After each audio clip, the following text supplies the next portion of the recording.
दुकनिया से जाता राजा कमाए नहाली आई बात तू पलटनिया से। अरे आई बात तू पलटनिया से जवन झुलनिया पहनेली ना दोला दा सोनारी के दुकनिया से।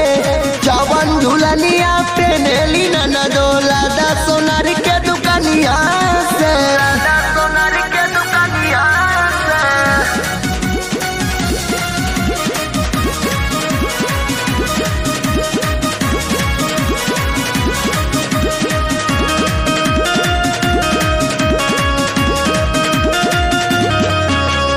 अजले गढ़ावैला नहीं कहू गगनवा ननदो के दिहला झुमका झुलनी जेठानी के कंगनवा।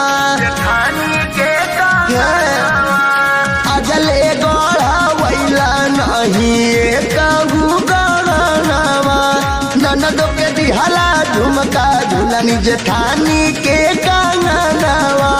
पानी परेशान ढील भइल कमर कर धनिया से। पानी परेशान ढील भइल कमर कर धनिया से। अरे भइल कमर कर धनिया से जवन झुलनिया पहनेली ना दोला दा सोनारी के दुकनिया से। जवन झुलनिया पहनेली ना दोला दा सोनारी के दुकनिया से। सोनारी के दुकनिया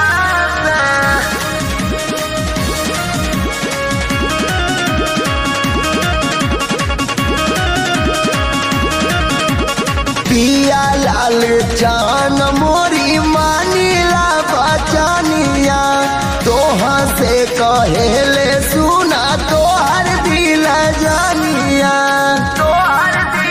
सुना पिया लाल चान मोरी मानीला बचनिया तोहा से कहेले सुना तोहर दुलगिनिया।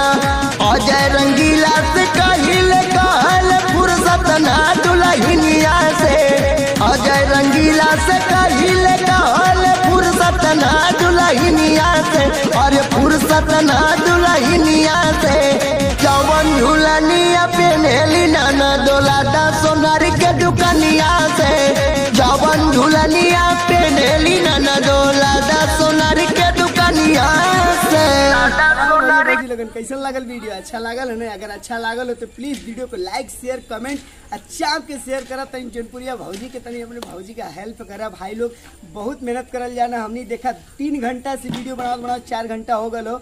2 बजे से बनाओ तो शाम के 5-6 बज चुकल हो। ए सम्मत एक वीडियो फाइनल करे में तो प्लीज़ वीडियो को लाइक शेयर कमेंट चैनल के सब्सक्राइब करो। बहुत ज़्यादा मेहनत हमने कर लिया तो हमने कहा सबा कि आप सब जरूर अपने भाई चैनल सब्सक्राइब करो। तब मिला था नहीं फिर नेक्स्ट वीडियो में। तब तक खाती नमस्कार।